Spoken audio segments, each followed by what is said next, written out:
नमस्कार तुमच्या सगळ्यांचं पुन्हा एकदा व्हिडिओमध्ये मनापासून स्वागत आहे। जवळजवळ 1 महिना झाला आपल्या चॅनलवर या व्हिडिओ आले नाहीत, त्यासाठी तुमच्या सगळ्यांची मनापासून माफी मागते।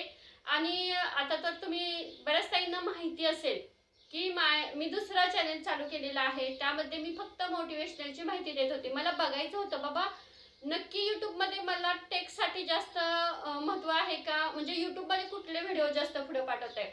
तर ना फक्त एका महिन्यात मी स्क्रीनशॉट जोडते बघा, फक्त एका महिन्यात ना जवळजवळ 5000 वॉच टाइम कंप्लीट झाला मोटिवेशनल आणि धार्मिक व्हिडिओमध्ये। म्हणजे YouTube जुन्या चॅनलपेक्षा नवीन चॅनलला एवढं रीच देते, एवढे चॅनल पुढे पाठवते, व्हिडिओ पुढे पाठवते की कितीतरी वॉच टाइम झपाट्याने वाढला। पण या चॅनलवर म्हणजे जुन्या चॅनलवर जेवढं काम करेल ना YouTube काही व्हिडिओंना पुढे पाठवतच नाही, रीचच भेटत नाही। पण जर नवीन चॅनल काढलं तर पटकन पुढे होतोय, ग्रो होतोय। आता बऱ्याच ताईंच्या मला म्हणजे ज्यांच्याकडे नंबर आहेत फोन आले की ताई आम्ही सुद्धा मोटिवेशनल किंवा धार्मिक चॅनल काढू का। तर सगळ्यात महत्त्वाचं सांगायचं म्हणजे जर तुम्हाला नवीन चॅनल चालू करायचं असेल तर सगळ्यात पहिल्यांदा तुम्ही ज्या कॅटेगरीमधला चॅनल काढताय त्याचा रिव्हेन्यू चेक करा। कारण मी स्वतः त्या चॅनलचा रिव्हेन्यू पाहिला, एवढा कमी आहे ना, एवढा कमी आहे की बस। म्हणजे ठीक आहे मेहनत कमी आहे का तर बिना फेसचा चॅनल आहे, पण जर बिना फेसचा चॅनल काढत असाल ना त्यासाठी मिळणारा रिव्हेन्यू खूप म्हणजे खूप कमी आहे। याच्याऐवजी फक्त 5 मिनिट कॅमेऱ्यासमोर येऊन बोला, त्याचा रिव्हेन्यू खूप म्हणजे खूप छान मिळतो। त्या व्हिडिओपेक्षा या व्हिडिओमध्ये रिव्हेन्यू खरंच खूप छान मिळतो। त्यामुळे जर तुम्ही बिना फेस दाखवता चॅनल जर नवीन चालू करत असाल तर त्याच्या आधी रिव्हेन्यू बघा आणि आपल्याला लाखात व्ह्यूज आल्या पाहिजेत, त्याच वेळेला आपल्याला रिव्हेन्यू चांगला मिळेल। अन्यथा म्हणजे 100-200 व्ह्यूज असतील तर रिव्हेन्यू खूपच कमी असेल आणि हजारात असेल तर त्यातल्या त्यात थोडाफार असेल। पण मला तर असं वाटतंय की तुम्ही कमीत कमी 5 मिनिटं तरी येऊन कॅमेऱ्यासमोर बोला त्याच वेळेला, कारण त्या चॅनलवरून मला चांगलाच अनुभव आलेला आहे। मला फक्त बघायचं होतं बाबा आपण सांगितलेल्या काही गोष्टी असतात, म्हणजे शॉर्ट्स व्हिडिओ टाकू नका, फक्त लॉंगवर फोकस करा, त्यातून खरंच चॅनल ग्रो होतो का, तर ग्रो झाला तुम्ही तर बघितलंच। म्हणजे मी एक सुद्धा शॉर्ट टाकला नाही, म्हणून तर मी पहिल्यापासून सांगत आलेली आहे की तुम्ही शॉर्ट्स किंवा लॉंग या दोन्हीपैकी एकावर काम करा आणि शक्यतो लॉंग व्हिडिओवरच काम करा। चांगला रिव्हेन्यू पण आहे आणि वॉच टाइम पण चांगला मिळतो आणि चॅनल पण पटकन ग्रो होतो। पण शॉर्ट्स आणि लॉंग दोन्हीवर काम केलं तर लोक काय करतात, जास्तीत जास्त शॉर्ट्सच बघायला मागतात, लॉंग बघायला मागत नाही। भले व्ह्यूज कमी येऊ द्या लॉंगला, पण त्याचा वॉच टाइम आपल्याला छान मिळत असतो।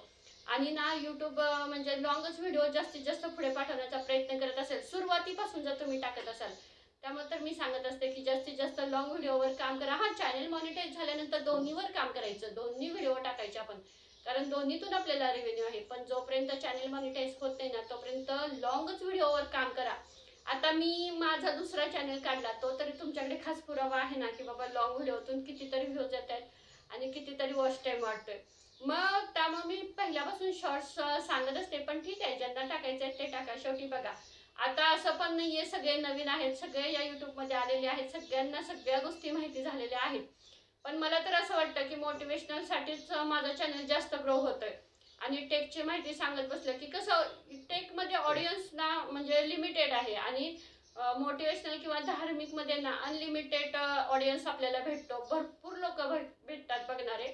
त्यामुळे तुम्ही जर चॅनल चालू करायच्या विचारात असाल तर कोणत्या कॅटेगरीजला कसा काय त्याचा पूर्ण प्रॉपरली अभ्यास करा, कारण सगळं तुमच्यावर अवलंबून आहे। आम्ही सांगतोय, मी सांगितलं किंवा त्या ताईनं सांगितलं, या ताईनं सांगणं याच्यावर तुम्ही तुमच्या चॅनलचं काम ठेवू नका। तर तुम्हाला काय वाटतंय, तुम्ही कोणत्या चॅनलमध्ये पुढे जाऊ शकता हे सगळ्यात महत्त्वाचं आहे। आणि त्या चॅनलमध्ये ना मला एक आढळलं बरं का, मी काही व्हिडिओ संध्याकाळी टाकायचे, काही दुपारी टाकायचे, काही 4 वाजता टाकायचे, वेगवेगळ्या टायमिंगला वेगवेगळे टाकले का तर नवीन चॅनल आहे, एकदा लोकांच्या लक्षात येईपर्यंत।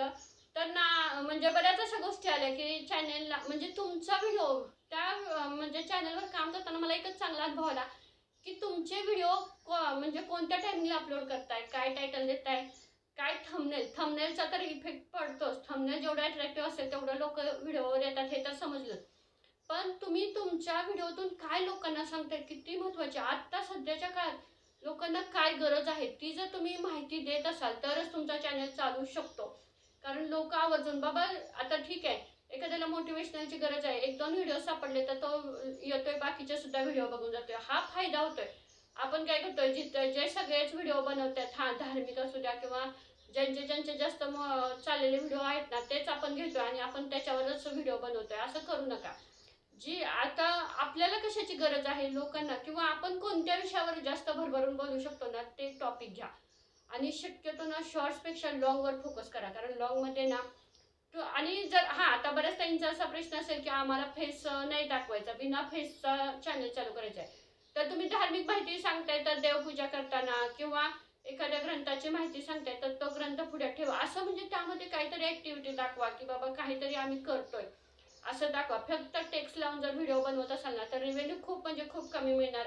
आता बऱ्याच ताईंनी मला विचारलं फोटो, आता तुम्ही फोटो दुसरीकडून घ्याल, पण मला एक सांगा, जर त्यावर तुम्हाला कॉपीराईट आलं किंवा रियूज कंटेंट आला, यूट्यूबची कुठली तरी एखादी पॉलिसी लागली तर काय करणार? त्यामुळे प्लीज तुम्ही गुगलवरचे तर फोटो वापरू नका, सॉन्गच्या पण वापरू नका. ज्यांनी सॉन्ग वापरले ना त्यांनी ते विकत घेतलेलं असतं, आणि जर तुमची कॅपॅसिटी असेल तर तुम्ही विकत घेऊन वापरू शकता, आणि यूट्यूबच्या लायब्ररीमधलं सॉन्ग वापरलं तरी चालतं. अशा बऱ्याच गोष्टी आहेत. तुम्ही या सगळ्या गोष्टींचा प्रॉपरली अभ्यास करा आणि मगच यूट्यूबमध्ये या. अजिबात काही गडबड करू नका. आणि बघितलं, जर आपले टॉपिक व्यवस्थित असले, आपण जर सगळ्या सेटिंग व्यवस्थित केलेल्या असतील, महत्त्वाच्या 10 सेटिंग असतील, व्हिडिओ 4-4, 5-5 आधीच बनवून ठेवले असले, तर अजिबात वेळ लागत नाही. चॅनल 1 महिन्यात ग्रो होऊ शकतो. आता माझं उदाहरण तुम्ही बघितलं, पटकन ग्रो झाला, असं काही नाहीये. फक्त ना आपण कंटिन्यू काम करणं सुद्धा महत्त्वाचं, आणि एकावर तर एकाच वरच फोकस करायचा, लॉंग तर लॉंग. आता बरेच जण काय करतायत, 8-10 दिवस व्हिडिओ टाकतायत, 8-10 दिवस गायब होत आहेत, 2-3 दिवस व्हिडिओ टाकतायत, असं अजिबात करू नका. कंटिन्यू व्हिडिओ टाका, बघा तुम्हाला सुद्धा छान रिझल्ट येईल. आणि लोकांना काय पाहिजे, आणि युट्यूब आपल्याला सांगतं बघा, व्हायटी स्टुडिओमध्ये ट्रेंडमध्ये दाखवतं युट्यूब, आणि आपला ऑडियन्स कुठले कुठले व्हिडिओ बघायला मागते हे सुद्धा दाखवतं. त्यामुळे त्याचा प्रॉपरली अभ्यास करा. व्हायटी स्टुडिओचा प्रॉपरली अभ्यास केला ना तर तुम्हाला बऱ्याच गोष्टी कळतील की आपल्या ऑडियन्सला काय पाहिजे, आणि त्यानुसार तुम्ही व्हिडिओ टाकायला सुरुवात करा. नक्की तुम्हाला यश मिळेल. पण बघा, तुम्ही जर हे करत बसला ना की नाही जाऊ दे, असं म्हणजे गॅप जर व्हिडिओमध्ये ठेवत असाल ना तर यूट्यूब आपले व्हिडिओ पुढे पाठवत नाही. आणि ज्या ताईंचा जुना चॅनल आहे, प्लीज असं नका विचारू की ताई आमचा खूप जुना चॅनल आहे मग मी नवीन काढू का. हे बघा, प्रत्येकावर अवलंबून आहे, कारण शेवटी तुमची मेंटॅलिटी, तुम्ही काम कसं करताय, तुम्ही लोकांना कसं ऍक्टिव्ह ठेवताय, त्यावर सगळं डिपेंड आहे. पण मला तर असा अनुभव आला की बाबा, जुन्या चॅनलपेक्षा नवीन चॅनलच यूट्यूब जास्त लोकांच्या पुढे म्हणजे पाठवत आहे, चांगले व्ह्यूज देत आहे. आणि यूट्यूबला हेच पाहिजे, जेवढे नवीन ऑडियन्स म्हणजे नवीन यूट्यूब चॅनल तेवढ्यांना यूट्यूब पुढे पाठवण्याचं जास्तीत जास्त काम करत असतं. कारण एकदा पेमेंट चालू झालं की यूट्यूब त्या चॅनलकडे जास्त फोकस करत नाही, पण ज्यांचे नवीन आहेत ना त्यांना जास्त डिमांड देत आहे. आता हा तर अनुभव आलेलाच आहे. आणि हे पण आहे, व्हिडिओची कॅटेगरी असू द्या किंवा एक ठराविक टायमिंग असू द्या, ते तुम्ही आधी पहिल्यांदा नवीन नवीन तुम्ही व्हिडिओ टाकायचं, बाबा कोणत्या टायमिंगला ऑडियन्स येतोय पहिल्यांदा, आणि कधीच कोणाला. त्या चॅनलला तर एवढा अनुभव आला मला, एक दिवशी व्ह्यूज नसायच्या आणि दुसऱ्या दिवशी अचानक त्या चॅनल ग्रो व्हायचा, म्हणजे अचानक व्ह्यूज वाढायच्या. म्हणजे कधी कुठला व्हिडिओ व्हायरल होईल ना हे सांगू शकत नाही. एक व्हिडिओ तर 4-4 दिवसांनी व्हायरल झाले. त्यामुळे अजिबात धीर सोडायचा नाही. तुम्हाला आवडलंय ना, सोडून द्या, व्हिडिओ बनवायचा आणि सोडून द्यायचा, आपोआप व्ह्यूज वाढणार आहेत. आपण काय करतोय माहितीये का, व्हिडिओ टाकला की सारखं चेक करतोय, बाबा व्ह्यूज आल्या का, कमेंट आल्या का, व्ह्यूज डाऊन तर झाल्या नाहीत ना. त्यामुळे आपण पण म्हणजे डिमोटिवेट होतोय आणि तो चॅनल पण होतोय. त्यामुळे अजिबात लक्ष, मी तेच केलेलं, व्हिडिओ बनवलेले आणि टाकलेले. अक्षरशः मी एक म्हणजे 4-4, 5-5 तासांनी बघायची तर त्याचा ग्राफ पूर्ण खाली असायचा, 10 ते 15 व्ह्यूज असायच्या काही काही व्हिडिओला.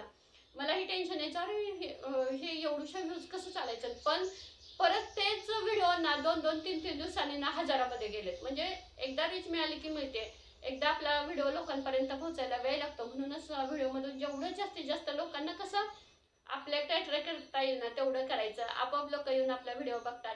ज्या ताईंचा मोटिवेशनलचा चॅनल आहे बिना फेस दाखवता, तर त्यांचं म्हणजे कोणाकोणाचे चॅनल आता मॉनिटाईज झाले, कोणाचे नाही, ते प्लीज तुम्ही कमेंट करून सांगा.